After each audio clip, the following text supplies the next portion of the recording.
주님의 크신 은혜와 평화가 여러분과 여러분의 가정에 함께 하시기를 간절히 축원을 드립니다. 여러분, 어제 아시안컵 우리나라와 호주 경기 보셨습니까? 저도 새벽에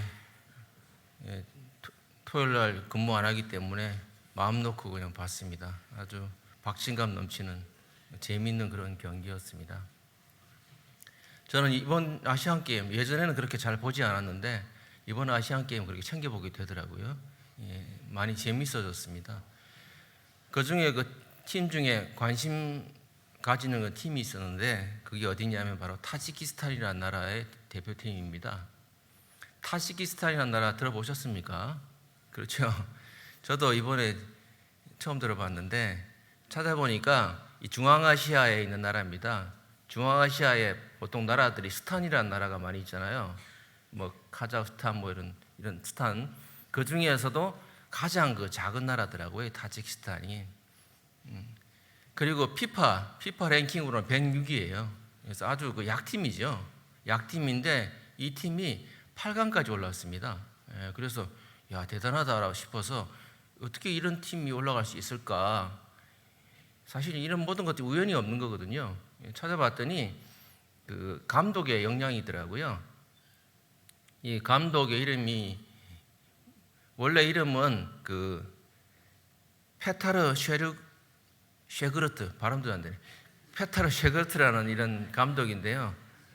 이 사람은 크로아티아 출신입니다. 그런데 아마 여러분 검색해 보시면 알겠지만 그 알버트 아인슈타인이랑 많이 닮았어요. 그래서 별명이 아인슈타인 감독입니다.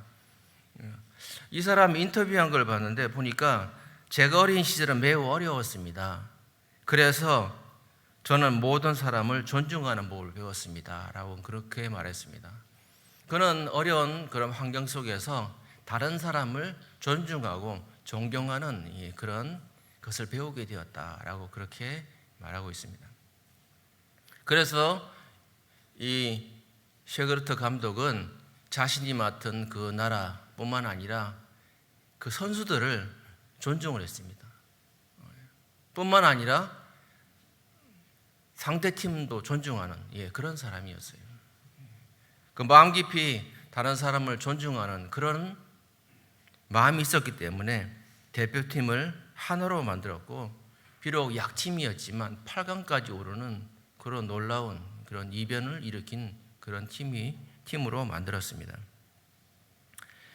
마태복음 7장 12절을 우리 흔히들 황금률이라고 합니다.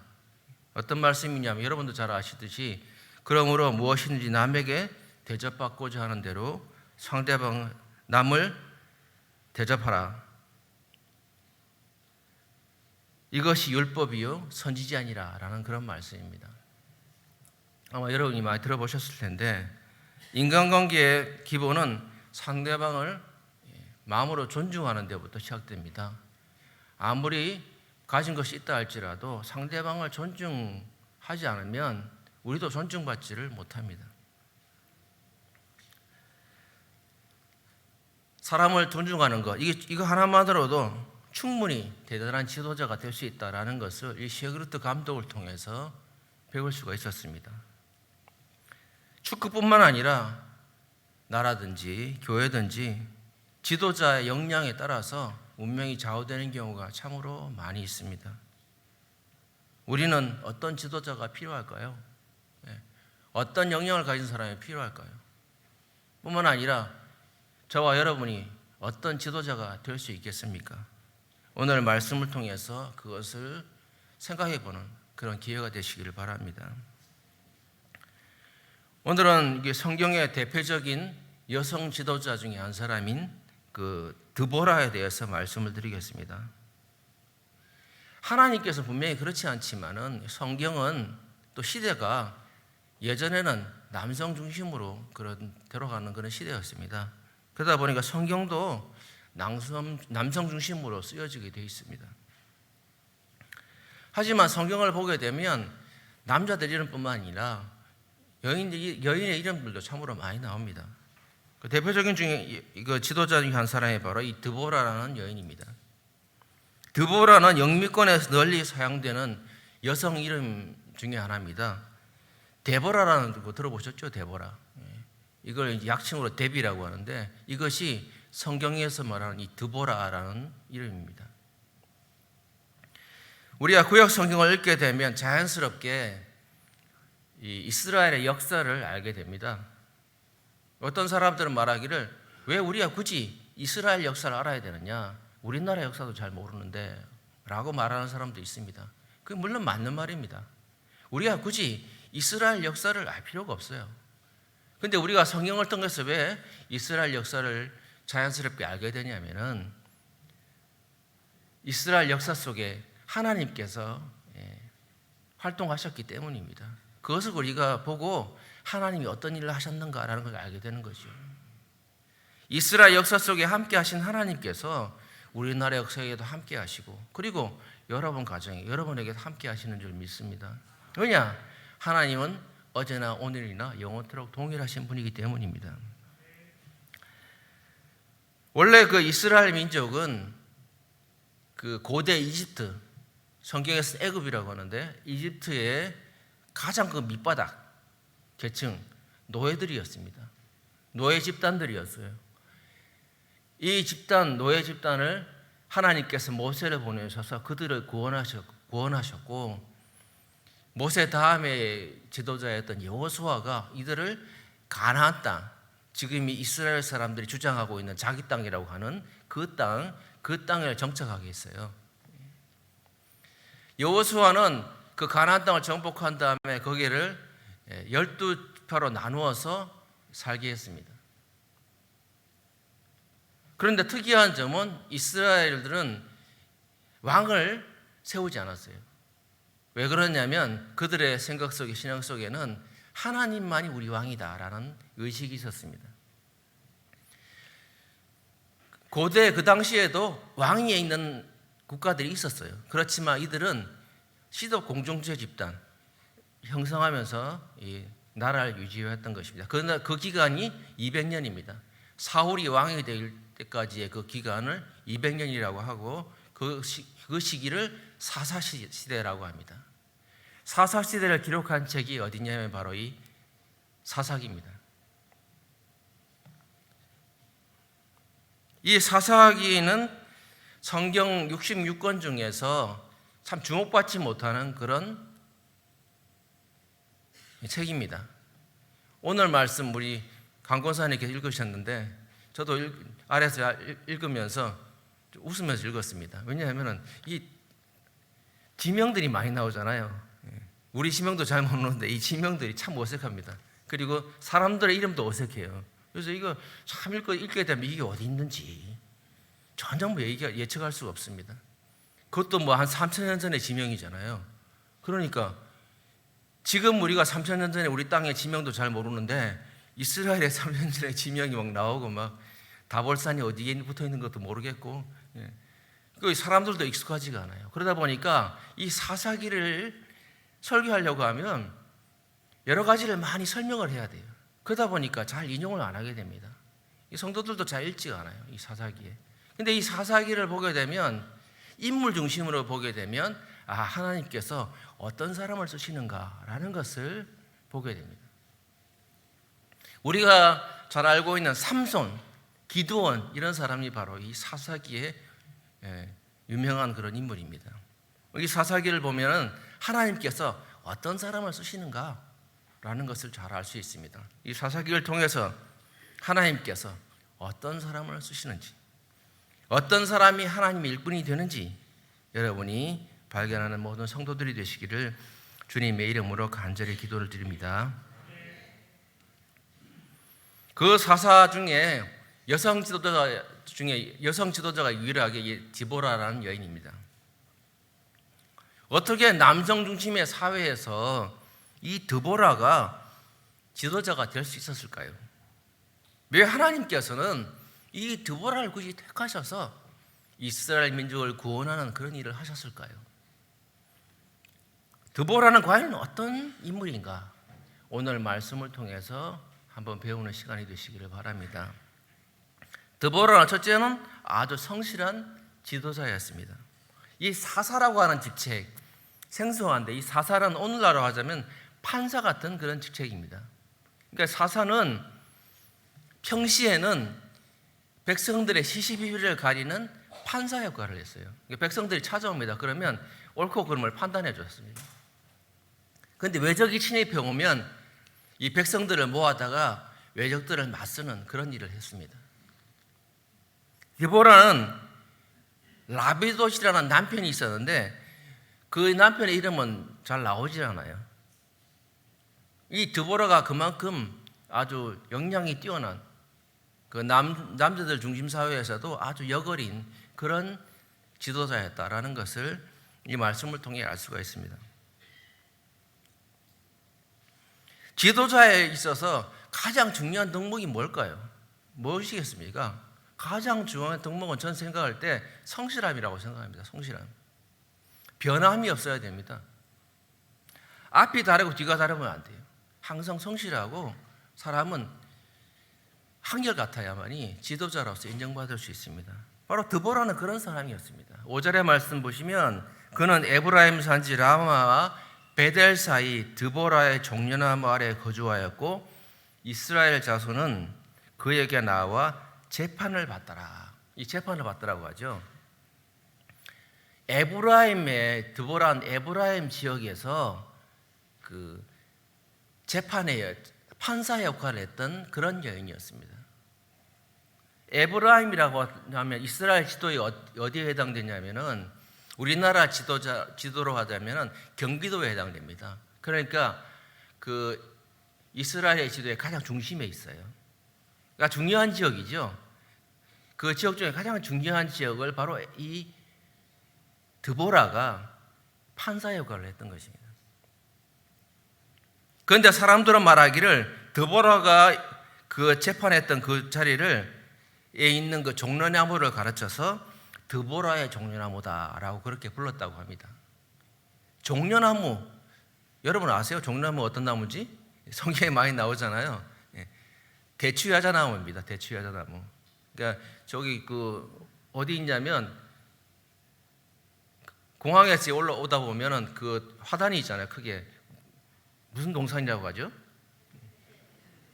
예, 그 동산에 아무튼 동산. 그 동산에 보면은 큰 나무들이 있죠. 크면서 이렇게 가지들이 있는 나무. 그게 대추야자 나무입니다. 중동에서는 거기 엄청나게 대추야자가 많이 열립니다. 그런데 우리나라는 기후가 맞지 않기 때문에 대추야자가 열리지가 않아요. 그 중동에 가보면 어디 가나 그 대추야자가 심어 있습니다. 왜냐하면 그 나무가 아주 귀한 나무거든요. 많은 과실을 대추같이 큼직한 그 과실이 엄청나게 많이 열립니다. 그러니까 중동 지방에 가면 지금도 어디 가나 참 많이 보이는 그런 나무입니다. 그런데 한 나무 아래에서 이 드보라는 늘 재판을 했어요. 그 사람들은 그 자리에 늘 왔습니다.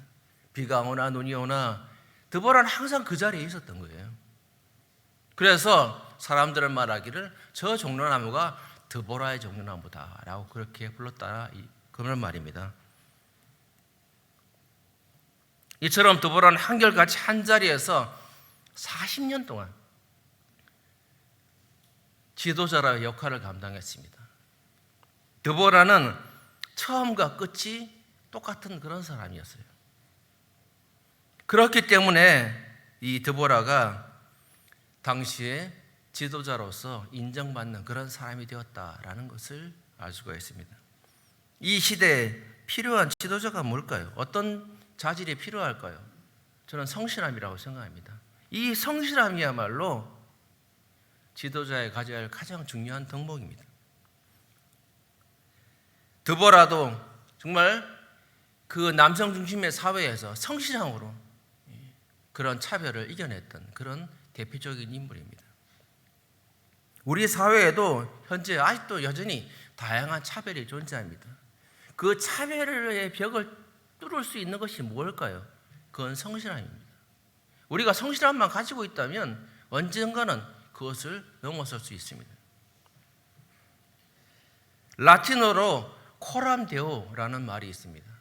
코람데오, 하나님 앞에서라는 그런 뜻입니다. 우리 그리스도인들은 사람 앞에 서 있는 것이 아니라 하나님 앞에 서 있다라는 것입니다. 사랑하는 성도 여러분, 우리가 무엇을 하든지 어디에 있든지 물론 사랑 앞에 있지만 우리의 마음속에는 하나님 앞에 있다라고 생각하십시오. 사랑을 보고 하는 것이 아니라 하나님 보고 한다고 생각하십시오. 그렇게 된다면 어떤 일을 하든지 무슨 일을 하든지 우리의 앞에 놓여 있는 그 사람의 힘으로 뚫을 수 없는 그 장벽을 분명히 뚫고 나가게 될 줄 믿습니다. 하나님 앞에 인정받는, 사랑 앞에 인정받는 모든 성도들이 되시기를 주님의 이름으로 간절히 축원을 드립니다. 드보라는 또 어떤 지도자였냐면 결단력 있는 그런 지도자였어요. 우리 지도자의 덕목 중에 가장 중요한 게 결단력입니다. 어떤 순간에 딱 결단을 내리고 행동으로 옮길 수 있는 사람, 그게 지도자죠. 우유부단하거나 흔들리게 되면 다른 사람도 믿지는 못해요, 지도자를. 어떤 중요한 순간에 흔들림 없이 밀고 나갈 수 있는 그런 결단력 있는 사람이 필요합니다. 바로 드보라가 그런 사람이었어요. 드보라가 활동할 당시 이스라엘 백성을 지배했던 하솔이라는 그런 왕에게는 군대 장관이 시스라가 있었고 그에게는 철병거 900대가 있었다라고 그렇게 오늘 말씀하고 있습니다. 철로 된 이 병거라고 하는 것은 고대에서 오늘날로 말하자면 탱크와 같은 그런 아주 위력적인 무기였습니다. 이런 첨단 무기를 갖고 있는 이 하솔이라는 나라에 이스라엘 백성들이 이제 지배를 받고 있었던 거죠. 20년 동안. 이스라엘 백성들은 그들에 비하면 보잘것없는 사람들이었고 무기도 제대로 갖추어 있지 않는 그런 사람들이었습니다. 그렇기 때문에 속절없이 이 강대국에 의해서 지배를 받고 있었던 것입니다. 그래서 이스라엘 백성들은 하나님 앞에 간절히 부르짖었죠. 우리를 좀 구해달라. 우리를 좀 구원해 주십시오. 라고 하나님 앞에 간절히 기도했습니다. 그 기도를 하나님께 들으시고 드보라에게 응답하셨습니다. 내 민족을 구원해 주겠다라고 하는 드보라에게 하나님께서 말씀하셨습니다. 그 말씀이 들리자 드보라는 즉시 납달리 지파의 지도자였던 바락에게 사람을 보냈습니다. 하나님께서 나에게 이스라엘을 구원하는 명령을 하셨으니 당신은 10,000명의 백성들을 모아서 지금 다볼산으로 가십시오 라고 그렇게 말합니다.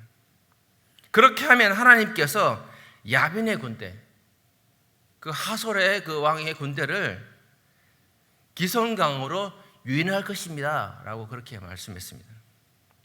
객관적으로 볼 때는 이 하솔 왕의 군대와 이 전차 900대의 전차를 이길 수가 없습니다. 하지만 드보라가 바락에게 주님의 뜻을 전함에 있어서는 그런 망설임이 없었습니다. 한치 의심도 없었습니다. 그런 확고한 믿음이 있었기 때문에 인간적인 눈으로 볼 때는 불가능하게 보이지만은 분명히 하나님께서는 이 민족을 물리칠 것이다라고 확실한 믿음이 있었습니다. 이 드보라는 하나님에 대한 확실한 믿음을 가지고 있었기 때문에 그런 민족의 지도자가 될 수 있었습니다.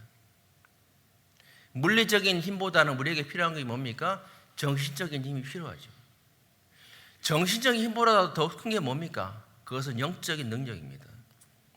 우리에게 하나님의 능력이 함께한다라고 하는 믿음을 가지고 있다면 분명 우리 인간의 눈에 불가능하다 보일지라도 그것을 분명히 가능한 것으로 만드는 능력을 가지게 된 줄 믿으시길 바랍니다. 왜냐? 모든 것을 가능하게 하시는 하나님께서 우리와 함께 하시기 때문입니다. 주님의 능력을 믿고 불가능한 것을 가능한 것으로 만들어가는 한 해가 되시기를 주님의 이름으로 간절히 축원을 드립니다.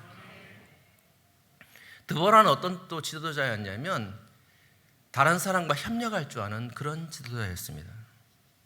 하나님께서 드보라에게 내 백성을 구원하라 라고 명령을 했습니다. 이 명령을 했다고 하는 것은 하나님께서 드보라에게 그만큼 능력과 힘을 주셨다는 것을 말합니다. 하지만 당시 여건상 이 드보라가 아무리 능력이 있다 하더라도 그 사회가 여성이 나가서 이렇게 민족을 구원하겠다고 나선다면 누가 따르겠습니까? 그걸 너무나 잘 알고 있었어요, 이 드보라는. 그렇기 때문에 그가 어떤 사람을 택했냐면 바로 이 바락이라는 당시에 납달리 지역의 지도자였던 이 바락에게 요청한 것입니다. 그는 자신의 부족함을 알기 때문에 그 부족함을 메꿀 수 있는 이 바락이라는 사람과 함께 하려고 했던 것입니다.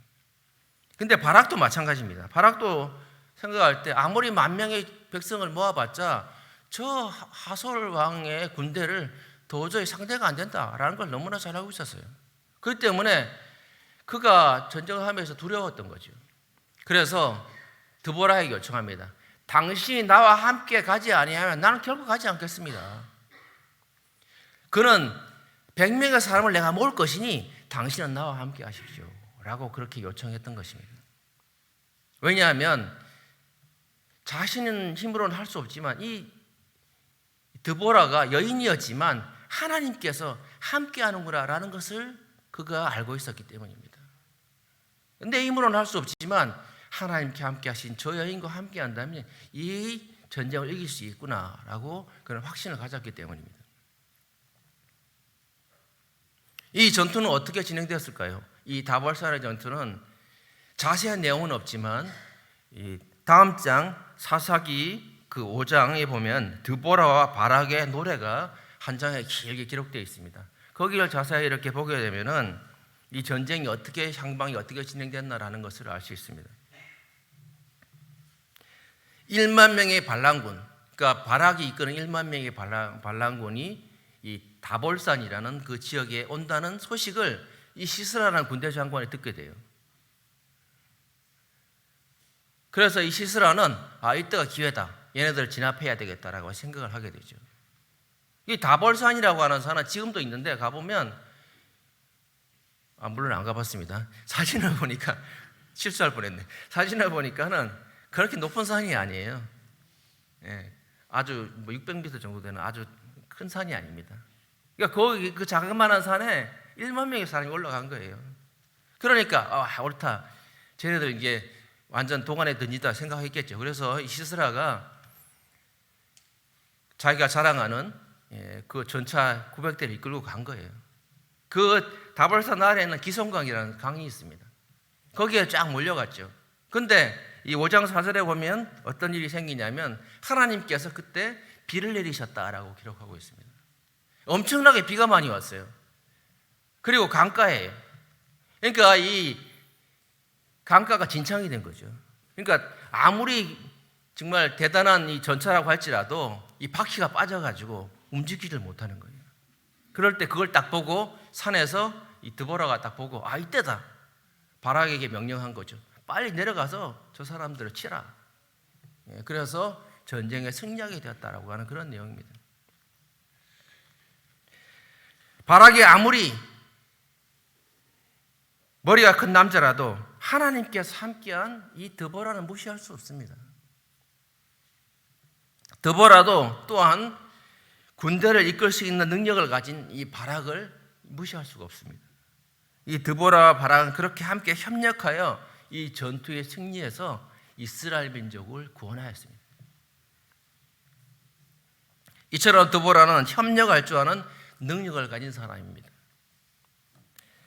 이 시스라처럼 자신의 능력을 과신한 것만큼 어리석은 자는 없습니다. 자신의 능력을 과신하는 사람들은 지도자가 될 자격이 없어요. 항상 자신의 부족함을 인정해야 됩니다. 그리고 남을 낮게 여겨야 돼요. 그래서 겸손하게 함께 협력할 수 있는 그런 사람이 오늘 이 시대의 지도자로 필요합니다. 사진을 한 장 띄워주십시오. 이 작품을 보신 적이 있습니까? 이 작품은 그 20세기의 가장 위대한 그 화가 중에 한 사람 피카소의 작품입니다. 그런 평생에 수많은 작품을 남겼는데 그 수많은 작품 중에 대표적인 작품 중에 하나가 이 작품입니다. 이 작품의 이름이 그 뭐냐면 황소머리입니다. 황소머리. 보이게 황소머리처럼 보이죠? 이 작품에 대한 일화가 전해지고 있습니다. 피카소가 이 산책하는 중에 길가에 버려진 자전거를 보게 됩니다. 그 자전거를 그 집에다 가져다가 안장을 띄고 그 다음에 그 핸들을 떼어가지고 만든 것이 바로 이 작품입니다. 여기 동그란 게 핸들이에요. 핸들이고 앞에 있는 게 안장입니다. 이 황소머리라는 이 작품은 1990년 런던 경매장에서 293억에 낙찰되었다고 합니다. 어마어마한 얘기죠. 아니, 버려진 정말 자전거 하나로다가 피카소는 엄청난 그런 유명한 작품을 만들었던 것입니다. 일반적인 사람의 눈에는 볼 때 그냥 쓰레기였죠. 그냥 버려지는 것이었어요. 그러나 이 위대한 작가 피카소의 눈에 볼 때는 저 안에 위대한 작품이 숨어 있던 거죠. 그러니까 그걸 가지고 와서 간단하게 누구도 못 만들겠습니까? 누구도 못 만들겠어요? 근데 그거 하나 만들어 가지고 엄청난 작품이 되고 피카소의 아주 그 대표하는 그런 작품 중에 하나가 됐어요. 왜 그게 대표한 작품이 되느냐? 이 피카소가 가지고 있는 그 사조, 그걸 잘 반영하는 그런 작품이었기 때문입니다. 드보라의 원래 직업이 뭐냐면 성전에서 그 기름등이 있죠. 기름등의 심지를 만드는 일을 하는 여인이 바로 이 드보라라는 여인이었어요. 원래 지금 심지를 만드는 사람이었습니다. 아주 지극히 평범한 여인이었죠. 하나님께서는 이런 아주 평범한 여인들을 택해서 이스라엘 민족을 구원하는 지도자로 만들었다라는 것입니다. 드보라뿐만 아닙니다. 드보라와 같은 보잘것없는 사람들의 이야기들이 사사기에 가득해요. 하나님께서 이 사사기를 보게 되면 하나님께서는 뭐 대단한 사람을 택하는 게 아니고 정말 평범하고 보잘것없는 걸 택해서 하나님 일을 맡기시는구나라는 것을 알 수 있습니다. 3장에 보게 되면 에웃이라는 사사가 나옵니다. 이 에웃은 왼손잡이라고 그렇게 기록하고 있습니다. 이 왼손잡이라는 말은 다른 말로 하면 오른손이 없다라는 뜻입니다. 그 장애인이죠. 오른손이 없는 그런 사람이 하나님께서는 그런 에웃과 같은 사람을 택하셔서 이스라엘 민족을 구원하는 사사로 세우셨습니다. 뿐만 아니라 삼갈이라는 그 지도자는 소모는 막대기로 블레셋 사람 600명을 죽였다라고 합니다. 아니, 소모는 그 나무 막대기로 어떻게 사람을 그렇게 600명을 상대하겠습니까? 말도 안 되는 얘기죠. 진짜 웃기는 얘기죠. 그런데 이런 얘기 왜 기록되어 있습니까? 바로 하나님께서는 이 보잘것없는 사람을 택하셔서 큰 일을 행하신다라는 것을 말씀해 주고 있습니다.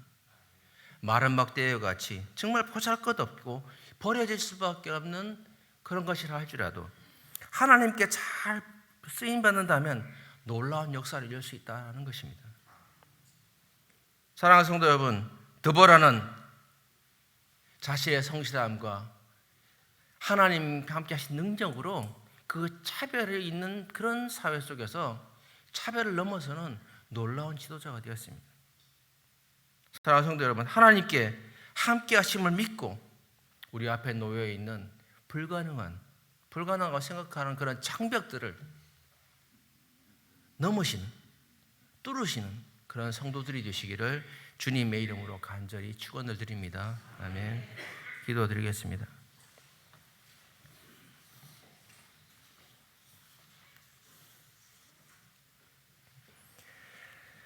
모든 만물의 주인 되시고 지금도 우리 한 사람 한 사람을 통치하시는 하나님 아버지께 찬양과 경배를 드립니다.